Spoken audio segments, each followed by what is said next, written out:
Chers amis, B'Shem Hashem Nassim Nasliach, Boker Tov, Chag Chanukah Sameach, Yeshuot Venechamot, en ce jeudi 22, Bezrat Hashem, et 22 décembre et 28 du mois de Kislev, et non pas Kiskouch, Yatikouvijik.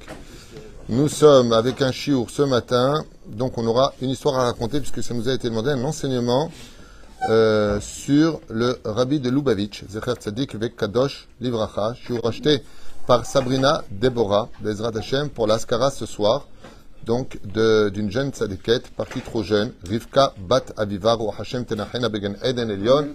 Ce soir c'est sa Askara et la journée c'est demain, donc on le met dès maintenant pour qu'il soit sur les réseaux sociaux. Dès ce soir, Bezrat Hashem, que le mérite de toutes ces personnes qui regarderont ce shiur, Bezrat Hashem Itbarach, très très très belle histoire d'ailleurs à retenir, très bel enseignement sur tous les domaines. Et donc, la demande ici, c'est un enseignement du Rabbi. Et bien, justement, c'est ce qu'on va voir ensemble. Bezrat Hashem Darach. Avec sa permission, on pensera à une grande refoua shlema de Moratimi, Bezrat Hashem, Sarat al-Bat Frat Miriam, Yanaï ben Esther, Hayarucham Esther, Bat Rivka ben Simon, Jean-Luc Shlomo ben Zehiramir, Ben Ruth Sofan Sarah, Bat Sassia Joël Miriam, Bat Sarah Eric Shua, Hay ben Arlet, Kuka Nossi Rachel, Bat Sylvet Gezela, Haya Bat Sarah Lalou. Vechen, il y a aussi une personne, je crois, qui fait une opération, qui a besoin de nos prières. Eden Abigail, Bat Rachel. Anna El Narefan Alaem, Anna El Narefan Alaem. זכות הדורות הגן באדם ובכל אשר להם, בוודאי לאלפי הבדלים, לנו נשמע תכוני מחלוף בן שרה, ג'יזל מזל בת ציפור, לונציון בן, je suis en train de parler, Ben Miriam Mordechai et Gérard Yosef Ben Israël. Maintenant, tu peux le dire. Patrick Pintras Ben Jora. Patrick Pitras Ben Jora, Bezrat Hashem Roch Hashem Tanachena Began Aiden Elion. Et bien entendu, une grande réussite pour vous tous, ceux qui nous soutiennent, celle bien entendu qui a acheté ce chiour, que Dieu a béni sur tous ses chemins. Bezrat Hashem et Sabrina Deborah. Et bien entendu, une grande réussite à vous de Marseille, famille. Hein? Yaïch? Taïch. Taïch, Yaïchek. Ah, Marseille tunisien. Oui, ah ouais. Mais pourquoi t'es pas gros alors? C'est la fête de. Tu sais que Hanouka c'est la fête des thunes. T'es au courant? Alors on commence cette première histoire parce qu'après on en a une autre. On a deux shiurim ce matin. Qu'est-ce qu'il dit lui?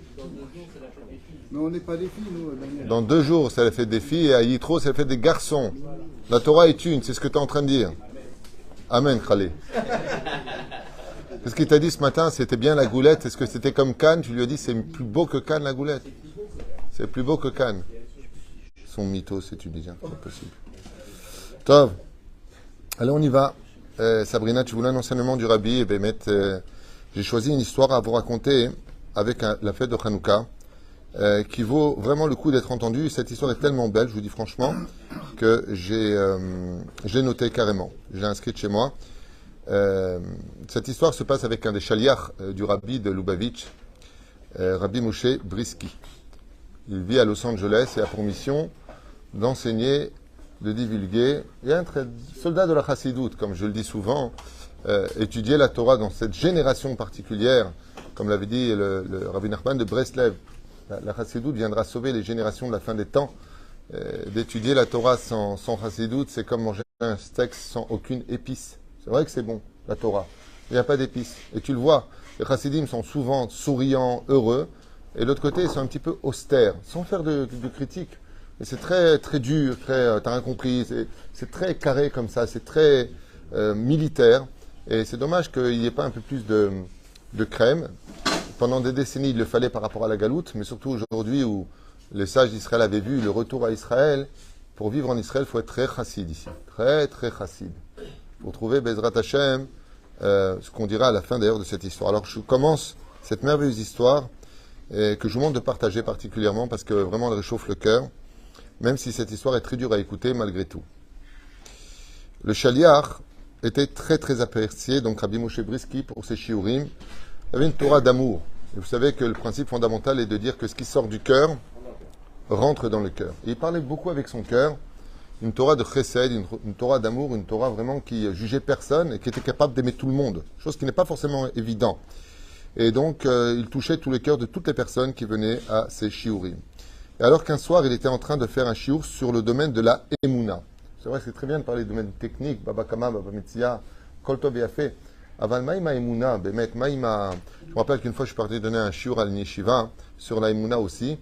Et tous les élèves m'avaient dit que ça leur avait fait énormément de bien. Parce qu'il y a le domaine technique de l'étude, mais Maïm Achaïm chez la Torah, les Chiyot et la Torah, les Gashem et la Torah Baïbarim, c'est des fois, ça manque. D'accord? En tout cas, lui, ce Rav-là, il s'est mis, bien entendu, à faire son cours. Et ce qui l'a un petit peu surpris, c'est de voir un juif, un homme qui était à son cours, et qui ne cessait de verser des larmes du début du cours jusqu'à la fin du cours. Alors quand il a fini son chiour, il est parti le voir et s'adresser à lui. On ne reste pas indifférent. Comme m'a expliqué quelqu'un, il m'a dit un jour, on a reçu des rabbinim, enfin pas des rabbinim, des gens religieux. Il y en a pas un qui m'a posé la question en tant que technicien là où je travaillais, comment allez-vous, s'intéresser à un bonjour quoi, j'existe. Il n'y a pas un. Pas un. C'est-à-dire, t'es là, t'es pas là, c'est pareil. Et il y a une personne, un rave, qui est rentré et qui a dit bonjour à tout le monde et qui lui a dit bonjour aussi à lui, comment il allait, s'il était content de son travail. C'était un peu intéressé à lui. Et il m'a dit que ça lui avait vraiment fait chaud au cœur de voir que pour une fois, il n'était pas resté transparent à une personne. Ça m'est arrivé aussi il n'y a pas tellement longtemps, je vous en avais parlé. Je sors de chez moi, je vois un balayeur, donc qui balaye les rues d'Israël. Et je m'arrête, je lui demande comment il va, qu'il s'est levé tôt, que la cavote, que je lui explique comme ça que ce qu'il fait, c'est une grande mitzvah de Dieu, il aime à son pays quand il est propre et tout ça. Et moi, comme ça, il me dit, mais vous me connaissez? Alors je lui ai dit non, je vous connais pas. Il me dit, mais c'est très gentil, c'est la première fois qu'on me dit bonjour, qu'on s'intéresse à ce que je fais, qu'on me dit que c'est une usage que je fais. Toda, toda, toda. On ne peut pas savoir combien, des fois, de faire attention à une personne qui est transparente aux yeux de tout, combien ça peut relever la flamme qui est en lui. Et donc, où est-ce que j'en étais dans mon histoire? Oui, alors, il vient le voir comme ça, et il s'intéresse un peu à lui, les gens se retirent, et il commence à parler avec lui, il demande d'où il est, qu'est-ce qu'il fait, et il commence à lui raconter un peu ses méoraot, c'est-à-dire un peu sa vie. Écoute cette histoire, mon Shayak. Pour les fois chez moi aussi, ton papa. Il lui dit, il y a 2 ans de cela, j'étais en train de rouler avec ma femme, mes 3 filles, et on partait direction Malibu. Et malheureusement, on a eu un très grave accident. Dans l'accident, ma femme et moi sommes sortis avec des blessures plus ou moins graves. Ma 3e fille est restée vivante et les 2 autres sont partis. Et ce qui m'a rentré dans une profonde dépression, parce qu'étant au volant, je me suis senti responsable, coupable, alors que je n'y étais pour rien. On m'est rentré dedans, je ne pouvais rien faire. Et je m'en suis pas remis. À force de plonger dans ma dépression, je me suis enfermé dans ma chambre. Jour après jour, puis après semaine, voire mois après mois. J'ai quitté mon travail. J'étais comme une plante. Ce qui a provoqué aussi le départ de mon épouse qui m'a par la suite demandé le guet, m'a demandé de divorcer. Ayant absolument tout perdu et n'ayant pas la force de m'occuper de ma 3e fille, de lui donner ce dont elle avait besoin, la chaleur, l'amour d'un père, un exemple à suivre, j'avais décidé de mettre fin à ma vie. Et donc, j'avais organisé pour dernier souvenir pour ma fille, de pouvoir m'occuper d'elle, un cinéma, de voir un film ensemble, et puis après la raccompagner chez sa mère, de monter en haut du building et de mettre fin à ma vie. J'ai plus rien à faire ici. Ce que je voulais, c'est rejoindre mes 2 filles. Et donc, on est parti dans un mall. Alors, j'ai noté le nom du mall, parce que ça se trouve dans la vallée, il dit comme ça, raconte comme ça, dans la vallée de... Un endroit que c'est un... Bon, peu importe, c'est à Los Angeles en tout cas. Et le mall s'appelle... Alors j'espère bien le prononcer, c'est un nom américain. Mount Gay Plaza. Mount Gay Plaza, un truc comme ça. C'est le nom du mall. Donc du canyon, on dit en français, en anglais. En français ou en anglais, c'est canyon. Non, c'est pas d'hébreu canyon, je peux te l'affirmer. Anglais. Donc le canyon, le mall, en français, centre commercial. Ok? Donc on arrive comme ça dans ce centre-là, parce que le film qui voulait emmener voir sa fille était Dafka, joué dans ce cinéma-là. Et voilà que quand on est arrivé, il raconte donc Rabbi Moshe, le chaliard du Rabbi, quand on est arrivé dans le mall, au moment où on vient pour rentrer dans le cinéma, on distingue une musique qui n'arrête pas de taper, une musique qui joue. Et j'ai tout de suite compris qu'il s'agissait d'une musique juive. Et je me suis posé la question... c'est quoi cette musique? Pourquoi il y aurait de la musique ici? Surtout que ça résonne bien dans le centre commercial, qui était plutôt vide. Et puis quand je me suis retourné avec ma fille, on a vu de loin une lueur, une petite lumière, qui semblait nous appeler. Donc c'était très curieux de voir une flamme, de voir de la musique. Puis quand on s'est approché, on a à peine avancé vers eux que une vingtaine de juifs comme ça, habillés un peu comme vous, God arabe, il lui dit, nous ont sauté dessus et ils ont commencé à danser avec nous, et ils ont commencé à me faire tourner et lever des pieds, ils tapaient des mains, la clarinette, l'accordéon, la totale. Et on a commencé à danser, à danser, à danser, à danser. À un tel point que j'en ai oublié carrément mes soucis. Mais là où j'ai été le plus surpris, c'est de voir ma fille qui tapait des mains et qui était tellement heureuse de me voir enfin heureux, de me voir enfin sourire pour la première fois depuis cette situation, depuis ces 2 ans.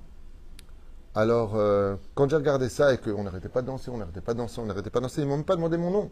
Et on dansait autour d'une menorah, elle lui dit comme ça, avec une lumière allumée et une autre qui était au centre. Et ça a duré au moins 20 minutes. Quand on a fini tout cela, je me suis dit, mais à quoi? En l'espace de 20 minutes, j'ai redonné l'espoir à ma fille, le sourire, elle a tapé des mains, elle est tellement heureuse. Je peux lui donner cette joie parce qu'elle m'a vu heureux. Alors j'ai renoncé à me suicider. On est parti après au cinéma, on est parti manger ensemble, et je ne l'ai pas ramené chez sa mère, parce que c'est moi qui en avais la garde pour l'instant. J'ai ramené à la maison, et j'ai commencé enfin à me relever de mon lit. Et je me suis intéressé à la chassidoute, parce que j'aurais demandé à la fin qui ils étaient, et ainsi de suite. Et ce qui explique ma venue chez vous, puisque maintenant je suis un peu à la recherche de la chassidoute, parce que je me rends compte que c'est vraiment un réveil pour tout ce qui est éteint, tout ce qui est mort. Quand il lève les yeux et qu'il regarde Rabbi Moshe, comment il s'appelle, je ne vais pas écorcher son nom, vous rappelez-vous? Briski. Briski, Todaraba. C'est bien de suivre. Surtout les gens qui sont là, c'est le seul qui suit. Hazak ou Baruch. C'est pas vrai. Rabbi Moshe Briski, il se serait appelé Zagritou. Daniel, il aurait dit, je sais. Hein, Khalfon, Zagritou, Zetoun. Hein? Le problème, c'est que quand il a levé les yeux, il regarde que Rabbi Moshe Briski, lui, est en larmes. Alors il lui dit, non, mais ça va, je vais m'en remettre. Et là, le Rav, il lui prend ses 2 mains et lui dit, je vais vous expliquer quelque chose, vous ne vous rendez pas compte de ce que vous venez de me dire à l'instant. Il dit, quand j'étais chez le Rabbi m'a toujours dit, en tant que shaliach, ne laisse jamais un lieu suspicieux d'être un endroit où les Juifs viendraient. Pour les fêtes, n'oublie pas Pessah, n'oublie pas Sukkot, n'oublie pas Shavuot, n'oublie pas le chauffard de Rosh Hashanah. Et surtout, n'oublie pas la Menorah. La Hanouka, n'oublie pas. Il dit, le problème qu'on a eu il y a 2 ans, c'est qu'on avait placé dans certains malls, certains canyonim des Hanoukiot, mais on en avait reçu une grande de plus. Et donc, je me suis dit, ah, comme une Shamaim, si on en a une de plus, je vais la placer. Et j'ai commencé à appeler les directeurs dans toute la Californie de savoir où je pouvais mettre cette Hanouka. Et un mall qui m'a dit, non, on ne veut pas la mettre spécialement, on a aussi notre fête, vous comprendrez que patati patata. J'ai dit, il n'y a pas de problème. Mais il y a peut-être un mall qui, de l'autre côté, serait très intéressé d'en avoir une. Et donc, je suis parti déposer cette Hanouka sur place. Et ma déception a été absolument terrible. De constater que ce mall, ce canyon, était en faillite et qu'il avait déposé le bilan. Et que toutes les boutiques étaient fermées, toutes sauf le cinéma du canyon. C'était la seule chose qui était restée ouverte. Et moi, j'avais fait venir 20 chassidim pour accueillir les juifs, pour la fête de Hanouka, pour danser avec eux. Et je me suis retrouvé déçu. Mais j'ai dit, bon, Mina Shamaim, c'est le seul endroit, la fête commence ce soir, En Mala Asot, vous êtes là, à Kol Me'et Hashem. Après tout, le rabbi il avait dit de ne pas laisser un seul endroit où il y aurait peut-être un doute que des juifs passeraient par là-bas. Et il lui donne le nom du canyon, et vous avez bien compris qu'il s'agissait de ce canyon-là, qui était le canyon où était venu il y a 2 ans exactement, juste après qu'ils aient allumé la menorah et que les chassidim étaient présents sur place. En réalité, ils étaient les seuls. Il y avait une petite queue qui attendait pour entrer au cinéma. Et eux, c'était les seuls dans tout le mall. Et ils attendaient. Qu'est-ce qu'ils ont fait? Ils ont dit, en l'honneur d'Hachem, on va commencer à danser, à faire de la musique, puisqu'il n'y a plus personne. Alors la Shrina, elle doit être là. Et ils ont commencé à zoner à fond. Et cette musique-là a attiré l'attention. Vous attirez l'attention, en fin de compte, il lui a dit, c'est fou combien une petite flamme peut réveiller et réaviver 2 autres flammes qui étaient complètement éteintes. De là, il est sorti un très très bel enseignement pour clôturer cela. Et il lui a dit qu'une des raisons pour lesquelles on mange des soufganiotes différentes, vous avez remarqué que dans les soufganiotes, il y a plusieurs goûts à l'intérieur. D'accord ? Mais c'est vrai que si on devait manger des soufganiotes, parce qu'elles rappellent le fait qu'elles soient faites dans l'huile, on pourrait aussi manger des frites, on pourrait manger aussi des omelettes, on pourrait manger toutes sortes de choses qui sont faites aussi à l'huile. D'accord ? J'ai dit. Et pourquoi d'Afka on mange des soufganiotes ? Alors il y a une explication qu'on ne peut pas retrouver par contre dans les autres, c'est que dans chaque soufganiote en général, il y a de la confiture. Alors à la fraise, au caramel, il y a plusieurs. Et quand tu manges dedans, c'est vrai que c'est sucré, mais le but c'est d'arriver à comprendre qu'à l'intérieur de chaque neshama se trouve une lumière qui est vraiment plus matok. C'est vrai que quand on mange la soufgania, vous avez remarqué que la confiture elle est plus sucrée que la soufgania elle-même, que ce beignet lui-même. Et il lui a dit, c'est ça toute la force. C'est que des fois dans la vie, on est enrobé de choses qui nous aveuglent complètement de la méticoute de la vie. Et il lui a dit, maintenant je comprends pourquoi, il y a 2 ans de cela, j'avais jamais eu de réponse.